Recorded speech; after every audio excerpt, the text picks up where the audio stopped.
Hello everyone, Russ of Aquarium Pets here. I'm going to be rehousing these Armadillidium klugii Montenegro Orange. Now of course when I say rehousing I don't mean anything like a rehousing for a tarantula. It's a very different experience of course, but I want to show you how this works. This enclosure has been set up for a few months here.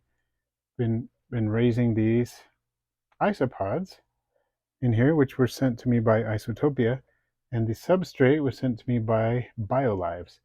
And you can see that the isopods are doing really well in this small enclosure.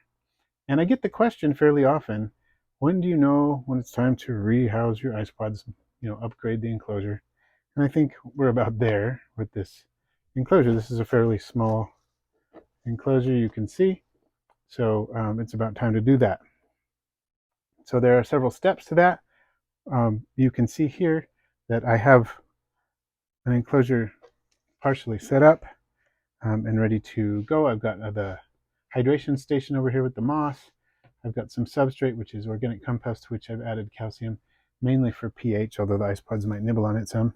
I've got some leaves that have been aging in water for a long time, and then some drier leaves here, and another piece of cork bark. But what I've done is pushed the substrate up kind of to the edge here because I want to put this substrate in. There are a few reasons for that. One is because it's full of good things. There are probably a lot of this substrate is not exhausted yet, and also there's good microbial populations in there. There are springtails in there, and of course there'll be small isopods in there. So I want to make sure I don't get rid of any of that. So my first step, I'm going to try to put the isopods into here. I can just lift up this piece of wood, this cork bark here. I'm just going to set it down right in there, and I just probably put, I don't know, 30 or 50 of these lovely isopods in there. I'm going to move all the leaf litter over. There are also acorn hides that you can see some isopods are hanging out in the acorn hides. And put those over. They tend to like those quite a bit. So I'm going to put the acorn hides over as well. This looks like partial acorn hide. I don't know if that one started to decompose and they started eating it, or it was like that when I put it in. I don't know. This one too, this was in a wetter area and it's starting to decompose, but they're still using it. Here's another piece of cork bark, a whole bunch of them on it. You can see how gorgeous this morph really is. A lot of times the orange ones really just are among my favorites. Orange morphs. So I'm going to put that right there. I'm going to lift up their little food dish here. This is their food dish made of a shell, and I'm going to put it there and move it later because I don't want to mess anything up. So I'm going to pick up the moss, what remains of the moss. There's a fair bit of moss here. I'm just going to put it on top of the other moss. It's going to move springtails. It's going to move healthy microorganisms and things like that, as well as some isopods that I can see are hanging out in the moss right now. You can see over here there are a couple of isopods moving around. And then, in an effort to preserve as much of this substrate as possible, I'm just going to scoop it all up as much as I can and put it over here on this edge. You can see it's full of isopods as well. Some of them have burrowed down into it and whatnot, and that's fine. It's good stuff. Not a problem. And because this substrate is pretty friable, it's not super dense, which is good. I don't worry about burying some isopods as I'm moving this over. I probably, I'm inevitably going to bury some, but I'm not worried about it. They'll be able to excavate themselves when they feel so inclined. And now I'm moving over not only the substrate, but also, as I mentioned, the microorganisms and the springtails that are going to be good for the entire setup. Also, there can be pheromones.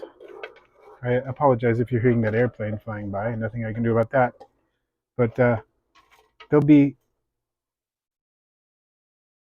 aggregating pheromones that help the isopods know where to gather, where other isopods are.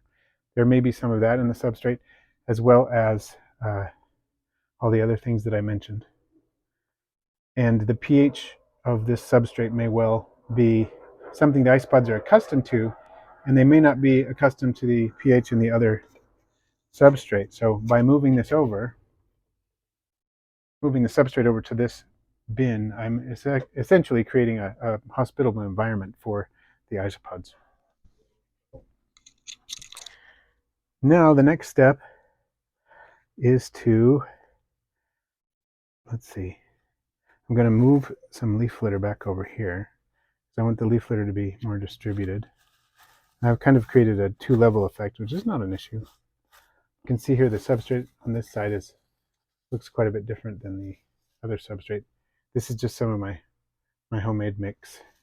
But if you're interested in getting some of the substrate from Laura at Biolyves, I'll put a link down in the description to that. And if you're interested in getting some of these beautiful orange isopods from Isotopia, I'll put a link to that as well. See, make sure I didn't drop anything for a moment there. So those will be down in the description. All right. So this is the area where I have the really decayed leaves that have been sitting in water for a long time. Here's the cork bark. Spread out some of that dry leaf litter that I brought out. I'm going to put the shell in the corner as far away from the moist area or hydration station as possible. And then I'm going to put a new piece of cork bark in there. This is a very concave piece. A lot of isopods like the concave pieces, especially the isopods that like a drier area. And this is going to span from the moister area over here to the drier area over here, so they can pick and the area they're most comfortable and get a good moisture gradient going on there. I'm going to set that down here. And I think they are just about good. That looks like we're going to be set up. So look at these beauties. Let's just get a close-up on these beautiful orange Armadillidium klugii Montenegro. And thanks for watching today. I post videos every Friday with live streams on Wednesdays, all on aquarium and vivarium pets. Please feel free to share, rate, comment, and if you haven't already, subscribe.